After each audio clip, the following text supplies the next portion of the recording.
今天我们看到几个人都在告诉我们一些非常令人兴奋的消息，譬如说南万努，白宫制造与贸易政策顾问，他说美国有4家疫苗公司正在加紧研制，极有可能只需要一半的时间就可以制造出疫苗。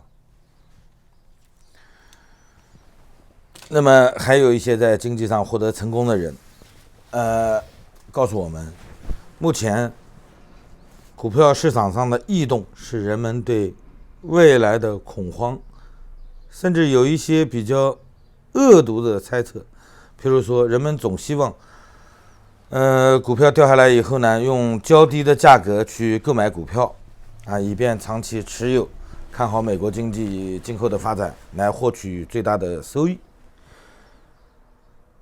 其实世界卫生组织也表示了同样的看法。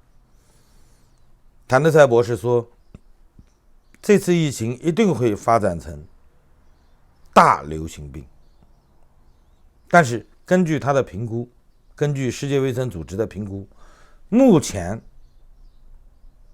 还没有。我们知道世界卫生组织一直在关注着各地的疫情，从中国的到韩国的，是吧？伊朗的，他们一直在说中国政府从1月23号到2月2号控制了疫情，疫情的高峰期已经过去了，至少在中国过去了。现在的新增的确诊正在下降，至于这个下降是真实的还是虚假的，他没说。他认为他应该相信中国政府。在世界各地频繁爆出的一些冷门的国家，都开始有确诊的病例。那么意大利、韩国、伊朗目前是3个正在爆发周期，甚至未来会走向爆发高峰的国家。佩洛西今天赶到了旧金山的中国城，他在回顾他第一次竞选议员的地方，他第一次参加竞选就在旧金山的中国城，他是源自于加州的一个议员。他说今天的中国城依然非常安全。为什么我们看到这么多好消息呢？是吧？全是好消息。因为道琼斯股票狂泻1000点，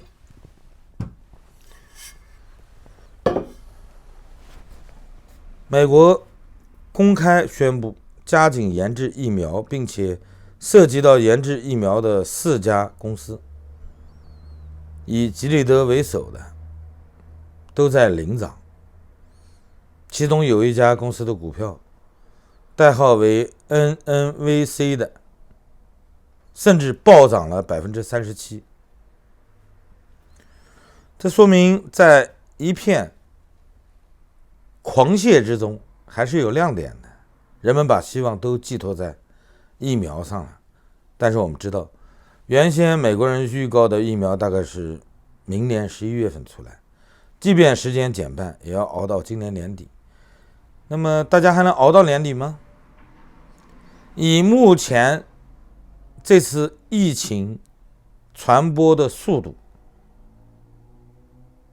因为没有办法研究它的方式，它的方式只能模糊地认为类似于流感，就是几乎每个人都会被感染上，因为没有疫苗。它还不像流感，流感每年最起码有人研制疫苗，你可以打疫苗。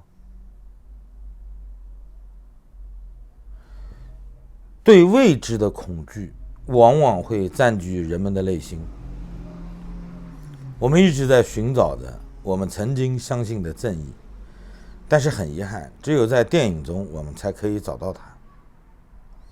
今天我们看到的一切政治人物，包括世界卫生组织领导人的发言，都是在维护经济，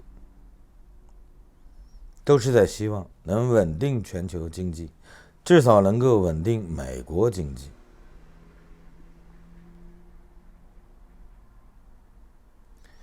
事实不像我们想象的那么乐观。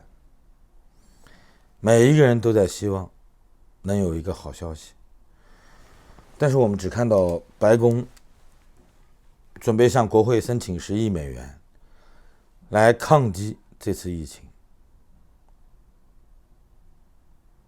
好的消息在哪儿呢？许多人在这一刻选择去做鸵鸟。